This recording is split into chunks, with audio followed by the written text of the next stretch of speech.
Graça e paz, amados. Amém? É muito bom ter vocês aqui em mais um vídeo de pregando a palavra de Deus, né, com Robson Garcia. Amados, eu gostaria que os amados abrissem a Bíblia lá no Evangelho de João, capítulo 2. Nós vamos ler do versículo 1 até o versículo 11. Amém? Então, versículo 11. Do 1 ao 11, lá em João 2. Amém? A palavra de Deus aqui no subtítulo da Bíblia, ela vai falar assim: As bodas de Caná da Galileia. 3 dias depois houve um casamento em Caná da Galileia, achando-se ali a mãe de Jesus. Jesus também foi convidado com seus discípulos para o casamento. Tendo acabado o vinho, a mãe de Jesus lhe disse: Eles não têm mais vinho.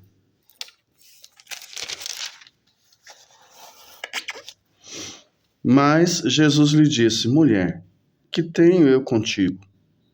Ainda não é chegada a minha hora. Então ela falou aos serventes: Fazei tudo o que ele vos disser.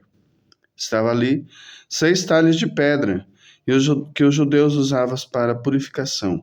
Cada uma levava 2 ou 3 metretas. Jesus lhe disse: Enche de água as talhas. E eles as encheram totalmente. Então determinou: Tirai agora e levai ao mestre-sala. E eles o fizeram. Tendo o mestre-sala provado a água e transformada em vinho, não sabendo de onde viera, se bem que os que sabiam os serventes que haviam tirado a água, chamou o noivo e lhe disse: Todos costumam pôr o primeiro vinho, e quando já beberam fartamente, servem o inferior. Tu, porém, guardastes o bom vinho até agora. Com este deu Jesus o princípio aos seus sinais em Caná da Galileia, e manifestou sua glória. E os seus discípulos creram nele. Amém? Senhor meu Deus, Pai querido, Pai amado, obrigado, Deus, por essa palavra, Deus. Obrigado, meu Deus, por esse sinal que o Senhor começou o seu ministério, Deus. Que o Senhor venha abençoar a nossa vida com essa palavra nessa manhã de sábado, essa manhã gelada, mas que o nosso coração esteja queimando no Senhor, Deus. Em nome de Jesus, nós te louvamos e te agradecemos e entregamos o nosso dia diante do Senhor, para que seja feita a sua vontade sobre toda a nossa vida. Em nome do Senhor Jesus que nós oramos e agradecemos. Amém, amados? Amém? Amados, Jesus, ele foi chamado para uma festa. O que nós podemos tirar assim desse texto? Que só Jesus pode transformar a sua vida. Amém? Somente Jesus tem o poder de transformar a minha vida e a sua vida. Esse texto de João 2:11, ele fala assim que Jesus ele foi chamado para uma festa, né? E era uma festa de casamento. As festas de casamento daquela época eram festas assim muito comemoradas. Era um negócio assim que durava 7 dias de festa.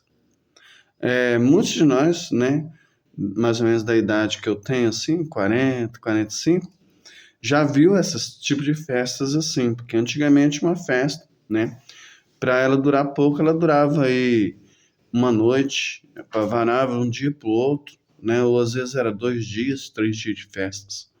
Mas lá na Israel, naquela época, e a tradição daquele povo era que a festa durasse ali uma semana. Então era tudo meticulosamente calculado para que não faltasse providência para a festa. E aquele noivo havia calculado de forma errada o vinho. Pensa no vexame que seria para ele, né, deixar faltar o vinho naquela casa. naquela festa, naquele momento, né? Seria algo terrível. Por quê? Porque o povo judeu daquela época, não religioso, ele tinha uma mania de apontar o dedo para o erro dos outros, né? É aquele velho ditado que fala assim: senta no rabo, né? E aponta o erro do outro, né? Você esquece do seu erro e vai apontar o erro dos outros. Como que você vai fazer isso, né? O povo judeu tinha essa tradição. Por quê? A gente tem vários relatos na Bíblia que falam sobre isso. Vamos supor, Jó é um deles, né? Quando Jó estava ali leproso, tinha perdido tudo, né? Estava ali se coçando com um caco de telha lá num vale, separado de todo mundo. Os amigos dele foram visitar ele. E os amigos dele falaram para ele assim, que ele havia pecado, que ele havia roubado a Deus, porque a ira de Deus veio sobre ele, né? Então, assim, o judeu ele é uma tradição, é uma crendice deles. Acreditar que você está passando por algum sofrimento, por alguma luta, alguma adversidade na sua vida, é porque você pecou contra Deus. É isso que o povo judeu entendia. Não sei se hoje é assim ainda, mas naquela época, lendo na Bíblia, a gente entende que era assim que eles viviam. Então, eles queriam apontar o erro das pessoas, né? Então, se esse noivo deixasse faltar ali o vinho na festa, seria uma vergonha, um vexame. Ele seria mal falado, né? Porque ele deixou faltar a providência. Então, tudo era muito bem calculado. E Maria, percebendo aquela situação, ela se compadeceu daquele casal. O que ela fez? O texto bíblico ele fala para nós que Maria foi lá e falou para Jesus que havia acabado o vinho. E Jesus responde. O que Jesus responde para ela? Mulher, que tenho eu contigo? Ainda não é chegada a minha hora.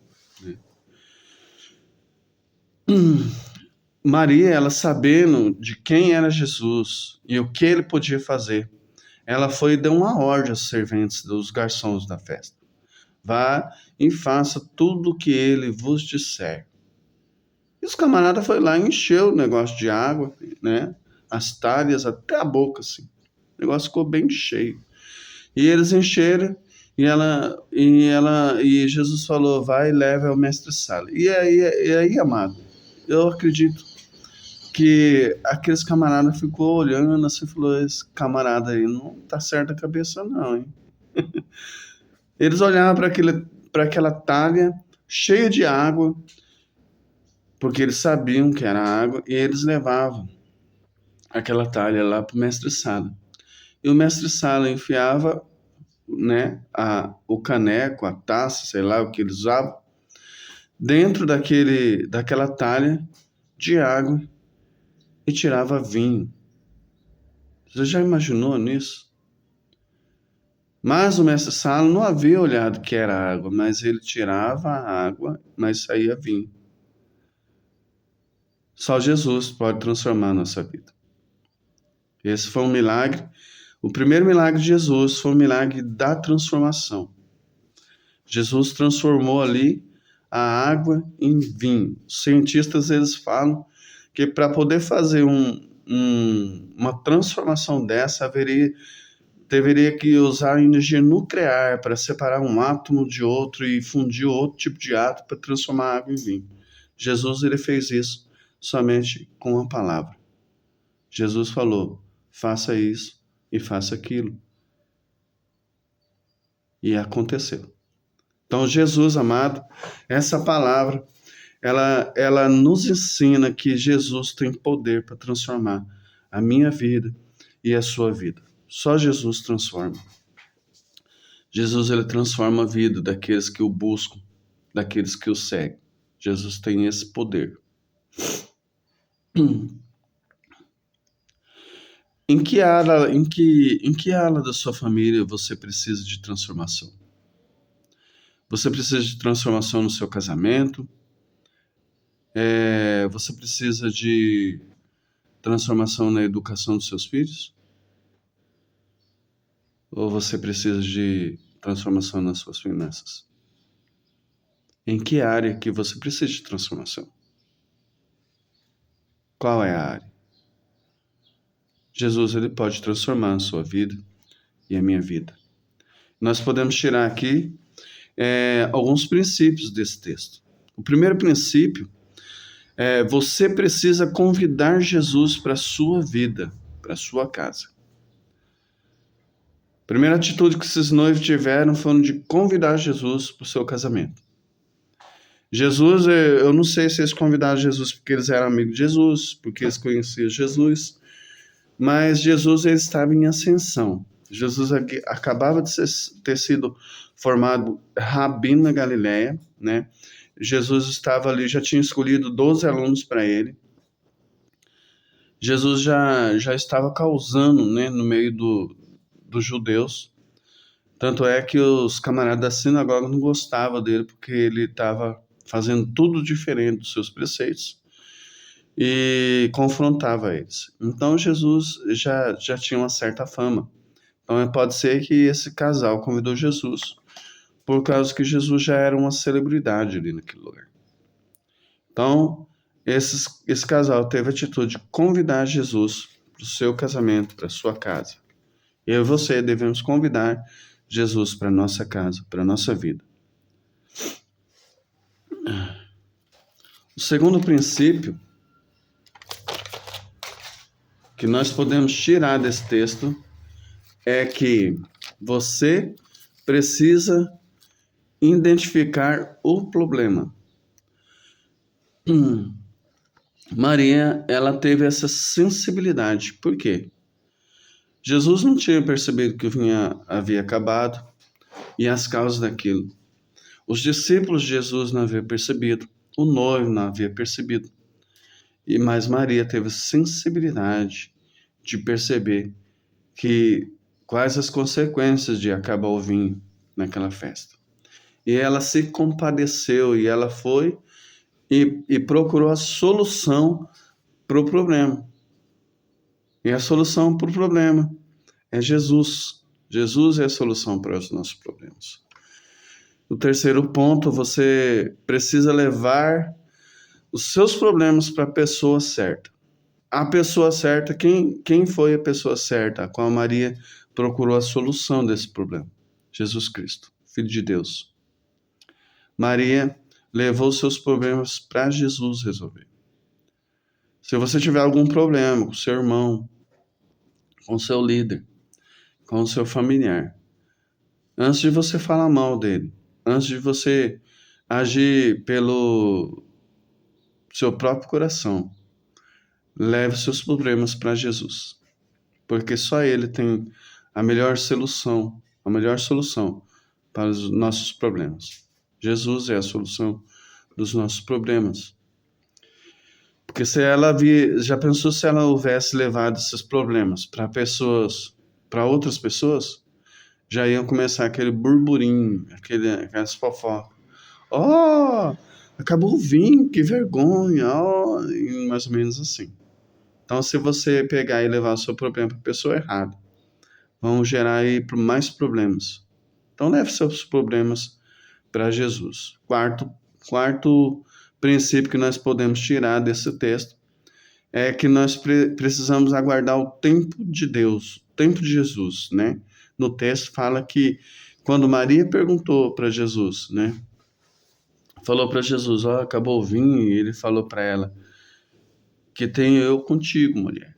Ainda não é chegada a minha hora. Jesus foi consultar o Pai se era o momento, né?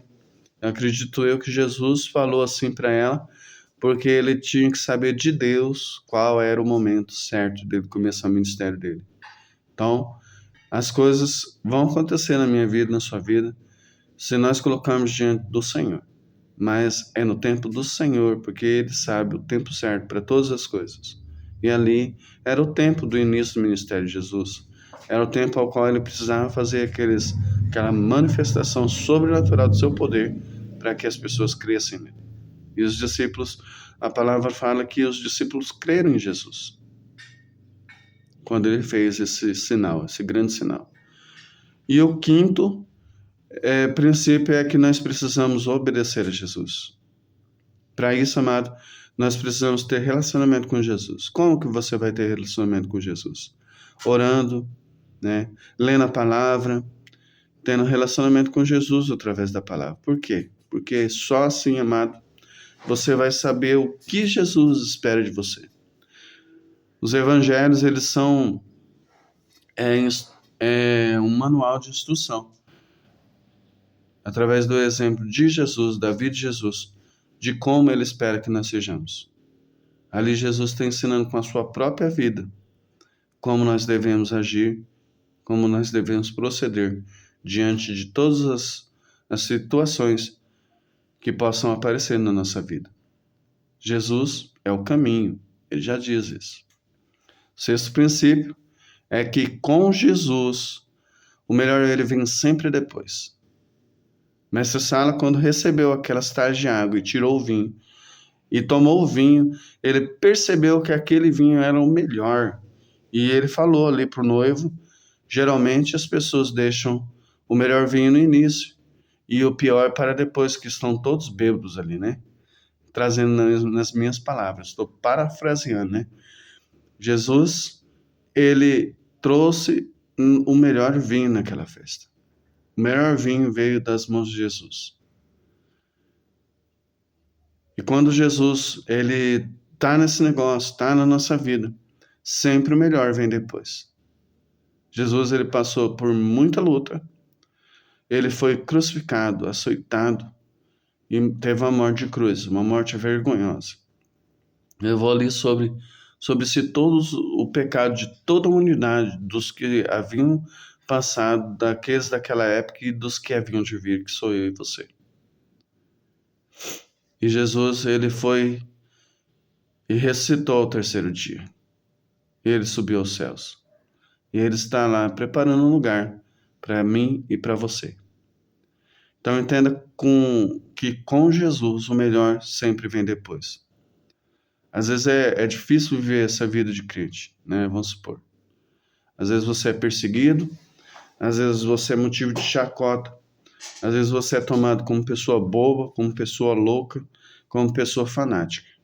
Não ligue para isso, porque com Jesus o melhor, ele vem sempre depois. Jesus, ele foi preparar um lugar para mim e para você, para que a gente possa fazer morada com ele na eternidade. Para concluir essa mensagem, eu posso falar para vocês que quando Jesus ele